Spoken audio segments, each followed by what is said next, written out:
A tutti voi buona giornata, ben trovati a questo appuntamento con l'informazione di Telefriuli. Con il ballottaggio si è conclusa questa tornata delle elezioni amministrative in Friuli Venezia Giulia. Gli ultimi responsi dalle urne sono arrivati appunto ieri a Gorizia, Azzano Decimo e Codroipo, i tre comuni per i quali è stato necessario richiamare al voto gli elettori perché al primo turno nessun candidato aveva superato il 50% delle preferenze. Cominciamo allora da Gorizia, dove è andata avanti fino a notte fonda la festa organizzata in città per la riconferma di Rodolfo Ziberna, che ha vinto con un 52% delle preferenze contro la sfidante Laura Fasiolo, che era alla guida di una alleanza di centro-sinistra. La stessa Fasiolo ha raggiunto in città Ziberna per congratularsi. Andiamo allora a sentire le prime interviste. Rodolfo Ziberna, sindaco di Gorizia, rieletto in questa ultima tornata di elezioni. Partiamo allora dalla soddisfazione di questo risultato che le permette di dare continuità al mandato appena concluso. Sì, ed è anche quella una delle ragioni per le quali avevo chiesto il voto ai cittadini, proprio per non vanificare l'intenso lavoro che abbiamo fatto nel corso di 5 anni, la semina importante che abbiamo fatto e che perciò ora darà i suoi frutti, stanno germogliando. Certo un rammarico per la scarsa affluenza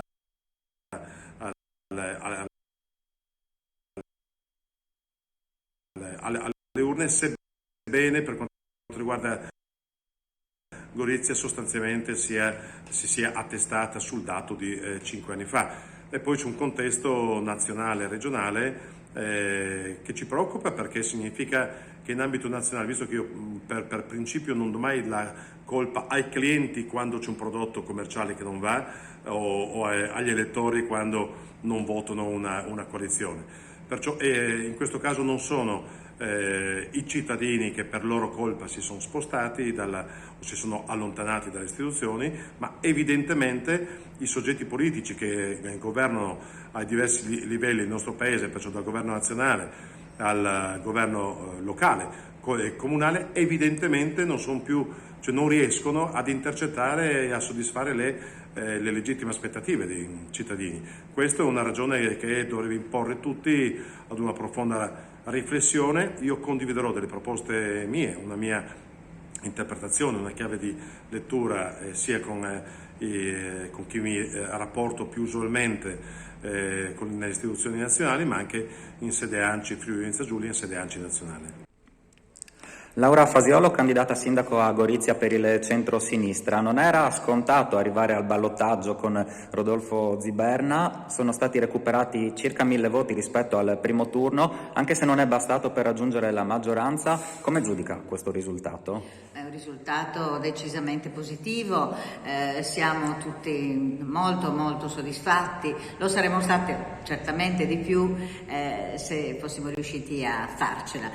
Ci contavo assolutamente, abbiamo superato un gap notevole con 1161 voti in più rispetto alla situazione precedente, che non ci hanno però consentito di recuperare quegli altri necessari, cioè altri 500. Questa era la situazione a Gorizia, dove dunque si è riconfermato il centrodestra, il centrosinistra invece strappato Codroipo. Guido Nardini, appoggiato dalle liste Partito Democratico e Polo Civico, è stato infatti eletto sindaco di Codroipo con il 59,61% dei voti e ha dunque superato al ballottaggio Gianluca Mauro, sostenuto dalle liste Fratelli d'Italia, Lega per Salvini Premier e Codroipo al centro. Ha ottenuto il 40,39% delle preferenze. Sentiamo allora il neosindaco. Guido Nardini è il nuovo sindaco di Codroipo. Ha 66 anni, già presidente della locale polisportiva, sostenuto da Lista Civica e Partito Democratico, al ballottaggio ha ottenuto il 59,61% dei voti. Intanto è un risultato eclatante, siamo andati oltre le aspettative in termini numerici. Ho la fortuna di avere una grande squadra che ha lavorato insieme a me e quindi io sono convinto che potremo in questi prossimi 5 anni costruire una Codroipo nuova, più dinamica, più pulita, con molta attenzione al nostro programma che si basa su dei punti salienti che sono la sanità, la scuola, l'associazionismo e il Medio Friuli. L'unico neo, a parer mio, è la percentuale di votanti. Gianluca Mauro ha ottenuto il 40,39% dei voti, sostenuto da Lista Civica, Lega e Lista Meloni. Mauro parla di sconfitta non solo personale, ma soprattutto della politica. Hanno votato meno persone e quelle persone di meno che hanno votato hanno confermato quanto fatto al primo turno. Io penso che la sconfitta della politica in generale è il fatto che comunque vada solo il 42% delle persone a votare.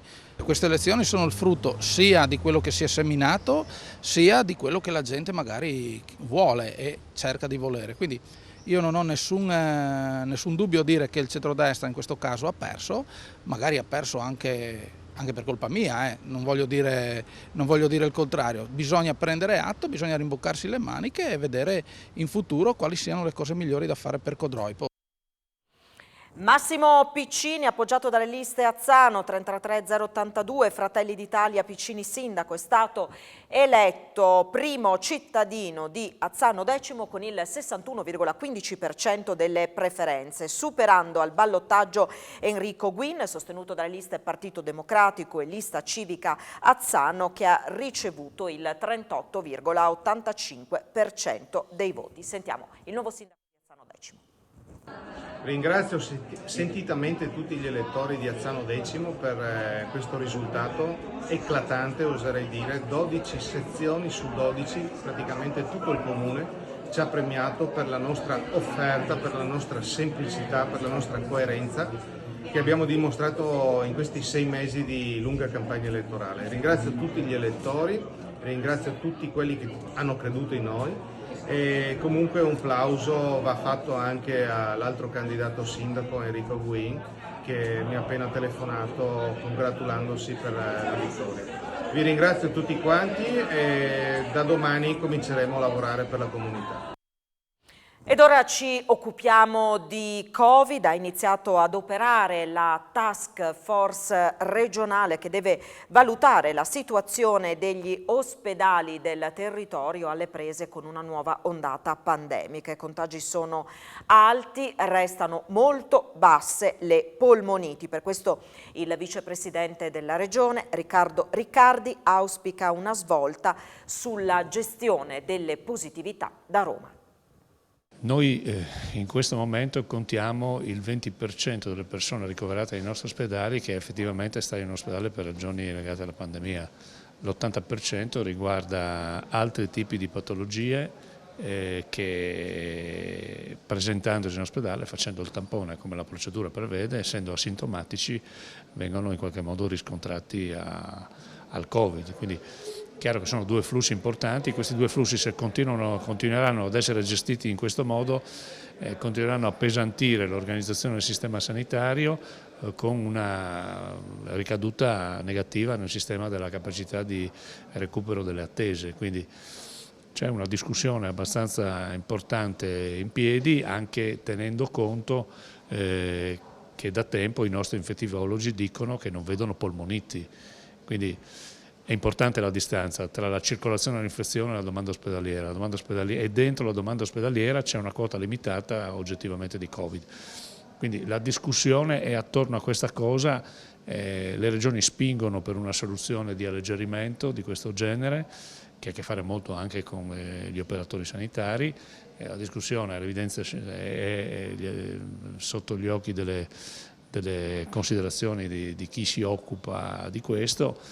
La task force ha ragionato in questi ultimi giorni di tutte queste cose, continuerà a farlo ad oggi, vedremo se prendere delle decisioni noi o cercare di capire, perché abbiamo anche notizia nei confronti con le prevenzioni del Ministero della Salute che sia lo stesso Ministero della Salute che voglia prendere una decisione che riguarda tutti. Io credo che questa sia la soluzione migliore, però quella soluzione migliore deve arrivare il prima possibile. Disagi questa mattina per gli automobilisti in transito lungo la A34. Il tamponamento tra una vettura e un camion ha infatti causato lo sversamento di diversi litri di gasolio da uno dei serbatoi dell'auto articolato, costringendo la chiusura dello svincolo di Villesse e del bivio della A4-A34. Il traffico è stato interdetto per circa un'ora e mezza, fino a quando i tecnici di Autovie Venete hanno rimesso in sicurezza la carreggiata, bonificando la sede stradale. Tra i principali fautori delle lauree professionalizzanti, già presidente per quasi 20 anni dei periti industriali italiani e anche dell'ente di previdenza dei periti, Giuseppe Iogna, originario di Forgaria del Friuli, è stato insignito questa mattina dall'Università di Udine della laurea magistrale honoris causa in ingegneria gestionale. La cerimonia si è svolta nell'aula Strassoldo del Polo di via Tomadini. Alberto Felice De Toni, già rettore dell'Ateneo Friulano, ordinario di ingegneria economica gestionale, ha tenuto la laudatio di Iogna intitolata La tempra di un uomo progettista e costruttore del futuro. Dopo la proclamazione, Iogna ha tenuto la sua Lectio Magistralis dal titolo Si apre una porta per il futuro dei tecnici. Giuseppe Iogna è nato nel 1937 e si è diplomato perito industriale specializzato in edilizia nel 1958 all'Istituto Tecnico Industriale Malignani di Udine. Dopo un breve periodo di insegnamento a scuola, dal 1962 svolge l'attività di libero professionista fino al 92, quando costituisce uno studio associato multidisciplinare a Spilimbergo. Dopo il terremoto si è adoperato affinché le professioni dell'area tecnica della provincia di Udine partecipassero attivamente alla stesura delle leggi e delle norme tecniche per la ricostruzione. È componente del Consiglio Nazionale dei Periti dal 77 all'84, anno in cui viene eletto presidente fino al 1997. In quella veste ha introdotto e promosso numerose iniziative legate all'innovativo tema della sicurezza. Sul fronte legislativo ha contribuito all'introduzione della legge sul praticantato per i periti industriali. Importante il suo impegno per l'approvazione della legge con l'obbligo della formazione universitaria per l'accesso alla professione di perito industriale. Un impegno, quello sul versante della professionalizzazione universitaria, che Iogna ha poi riversato sul tema delle lauree professionalizzanti. È stato presentato oggi il progetto Sportelli FVG, una serie di uffici in tutta la regione che si occuperanno di assistere le associazioni di volontariato nella gestione economica e delle pratiche burocratiche. Gli sportelli daranno supporto burocratico-amministrativo alle associazioni di volontariato. Nella fattispecie aiuteremo le associazioni a interfacciarsi con l'ente pubblico quando queste associazioni devono compilare modulistiche, partecipare a dei bandi, ottenere dei contributi, quindi tutta quella parte amministrativa che oggi è un po' più complicata rispetto al passato, perché richiede alcune competenze digitali che una gran parte delle piccole associazioni non ha. E penso alla SPID, penso alla firma digitale, penso alla PEC, penso ad accedere alle piattaforme tecnologiche degli enti pubblici, perché oggi con l'ente pubblico ci si relaziona quasi esclusivamente attraverso un computer e quindi dobbiamo accompagnare e aiutare le associazioni ad affrontare questa evoluzione tecnologica in modo tale che possano interfacciarsi più semplicemente con l'ente pubblico. Noi ci fermiamo qui, grazie per la vostra attenzione, tra pochissimo l'appuntamento in diretta con A Voi la Linea, arrivederci.